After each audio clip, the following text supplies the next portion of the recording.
calling to me. He's the fairest of 10,000 to my soul. The lily of the valley, in him alone I see all I need to cleanse and make me fully whole. In sorrow he's my comfort, in trouble he's my stay. He tells me every care on him to roll. He's the lily of the valley, the bright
Selamat pagi anak-anak. Kita kembali bertemu di ibadah Sunday School. Mari kita siapkan hati dan pikiran kita untuk fokus kepada firman Tuhan. Kita mulai dengan berdoa. Mari kita berdoa.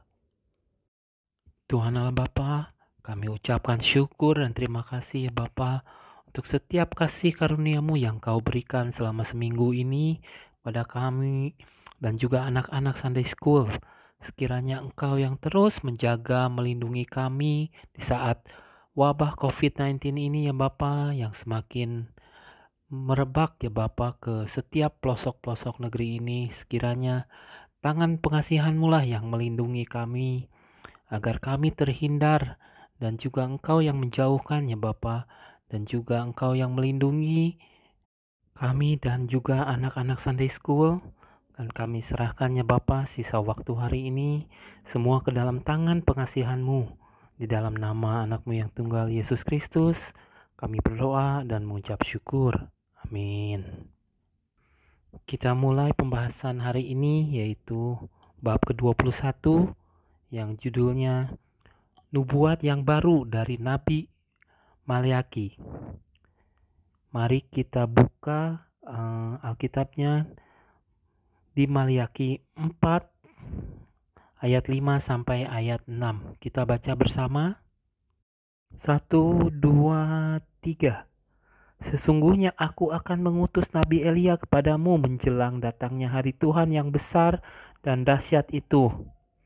Maka ia akan membuat hati bapak-bapak berbalik kepada anak-anaknya dan hati anak-anak kepada bapak-bapaknya, supaya jangan aku datang memukul bumi sehingga musnah. Pembahasan pertama, tidak ada wahyu dari Allah selama 400 tahun sebelum kedatangan Yesus. Bangsa Israel adalah bangsa pilihan Allah. Dan Allah selalu berfirman kepada bangsa ini melalui bapak-bapak leluhur.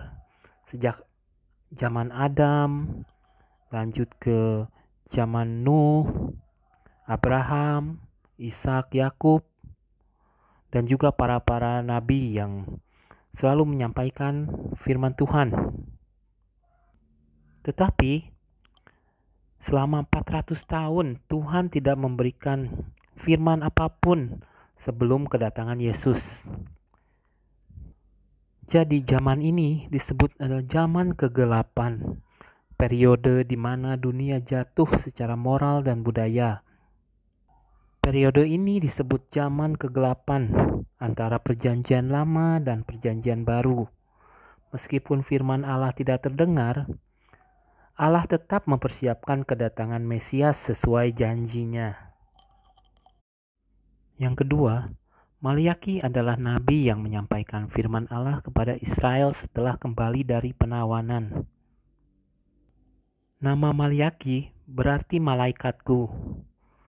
Nabi Maleaki adalah nabi yang terakhir yang menulis kitab terakhir dari perjanjian lama, yaitu kitab Maleaki sekitar tahun 432 sebelum Masehi, sebelum zaman kegelapan antara perjanjian lama dan perjanjian baru.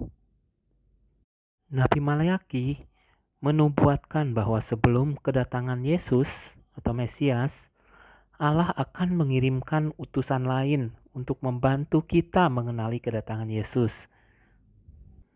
Apakah anak-anak Sunday School tahu siapa yang akan diutus? Ayo, siapa yang bisa jawab? Jawabannya ada di pembahasan yang ketiga, yaitu utusan lain yang datang sebelum Yesus adalah Elia. Elia adalah nabi yang hidup sekitar 400 tahun sebelum Nabi Maleaki. Elia adalah orang yang kedua yang diubah dan masuk surga hidup-hidup tanpa melalui maut. Dan Allah berkata bahwa sebelum kedatangan Yesus, Dia akan mengutus Elia untuk memulihkan hati orang-orang Israel agar berbalik kepada Allah. Dan di Matius 11 ayat 14 dan Lukas 1 ayat 17 dicatat bahwa Elia adalah Yohanes Pembaptis. Jadi sebelum Yesus datang, Yohanes Pembaptis telah mempersiapkan jalan untuk Yesus. Di Matius 3 ayat 11, Yohanes Pembaptis bernubuat, "Ku membaptis kamu dengan air sebagai tanda pertobatan. Tetapi ia yang datang kemudian daripadaku, lebih berkuasa daripadaku, dan aku tidak layak melepas kasutnya. Ia akan membaptisan kamu dengan Roh Kudus dan dengan api." Di situ kita bisa tahu bahwa yang dimaksud Yohanes Pembaptis adalah Yesus Kristus. Allah menunggu umat Israel supaya punya iman yang benar. Dan sebelum mengirimkan Mesias seperti yang dijanjikannya lewat Nabi Maliaki, Allah memberi kita petunjuk terakhir agar kita dapat mengenali Mesias. Dan kalian tahu kenapa sih kita harus Sunday School, ibadah, Bible study? Tujuannya buat apa? Tujuannya agar iman kita bisa bertumbuh dan kita menjadi anak-anak yang bijak, yang bisa mengenali dan menyambut Tuhan yang akan datang di akhir zaman dengan tidak melewatkan satupun firman Tuhan. Amin. Mari kita berdoa. Tuhan Allah Bapa, kami ucapkan syukur dan terima kasih atas firman-Mu hari ini yang telah mengingatkan kami kembali ya Bapa untuk hanya bersandar dan berpegang ke dalam tangan pengasihan-Mu saja ya Bapa. Dan juga sekiranya kami menjadi anak-anak yang bijak, yang mengenali dan menyambut Tuhan yang akan datang di akhir zaman.